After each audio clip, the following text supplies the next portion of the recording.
بسم اللہ الرحمن الرحیم۔ محترم ناظرین اور سامعین، آج میں آپ حضرات کے سامنے اورنگزیب رحمۃ اللہ علیہ جو مغل بادشاہوں میں سے سب سے زیادہ مشہور بادشاہ اور سب سے زیادہ عرصے تک حکومت کرنے والی ہے، ان کے بے شمار خوبیاں ہیں۔ ان میں سے دو خوبیاں زیادہ تر نمایاں ہیں۔ ایک خوبی ان کی دیانت داری، امانت داری ہے کہ گھر کے اخراجات وہ خود اپنے ہاتھ سے قرآن کریم کی کتابت کرتے تھے، لکھتے تھے اور ٹوپیاں بنتے تھے، اس سے گھر کے اخراجات چلتے تھے۔ دوسری خوبی یہ تھی، 1000 لوگوں میں سے اس کی آواز اور اس کی شکل سے پہچان لیتے تھے۔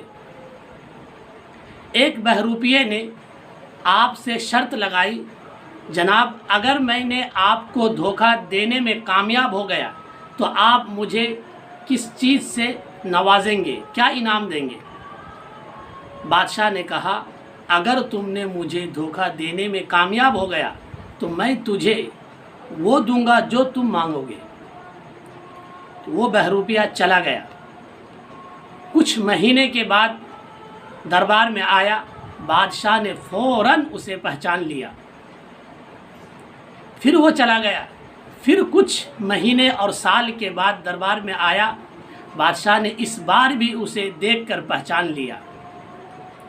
پھر وہ گیا حیدرآباد دکن کے علاقے میں، اور وہاں پہاڑ کی چوٹی پر جا کر اس نے درویش بن کر پوری رات اور سارا دن عبادت میں گزار دیتا تھا۔ کچھ ہی عرصے کے بعد مشہور ہو گیا، لوگ دور و دراز سے اس کو دیکھنے کے لیے، اس کی زیارت کرنے کے لیے آتے تھے۔ تو ایک دن اورنگزیب رحمۃ اللہ علیہ بھی اس کے پاس چلے آئے اور اس کو دیکھ کر حیرت اور تعجب میں پڑ گئے اور اس کے قدموں کے نیچے آ کر بیٹھ گئے۔ تو وہ بہروپیہ جب بادشاہ سلامت کو دیکھا تو کہا لگا کر ہنسنے لگا اور کہا، جناب آپ مجھے پہچانے نہیں، میں وہی بہروپیہ ہوں اور آپ شرط میں ہار گئے۔ تو بادشاہ نے اپنی ہار کو تسلیم کیا اور کہا، مانگو کیا مانگتے ہو؟ تو بہروپیہ نے کہا کہ بادشاہ سلامت، میں جھوٹے منہ سے اللہ کو یاد کرتا تھا، عبادت کرتا تھا، کہ اس جھوٹے منہ سے عبادت کرنے پر فریب کی حالت میں اللہ نے مجھے اتنا چمکایا، اگر میں سچی دل سے، سچی نیت سے اللہ کو یاد کرتا تھا، اللہ مجھے کیا کیا نہیں نوازتا۔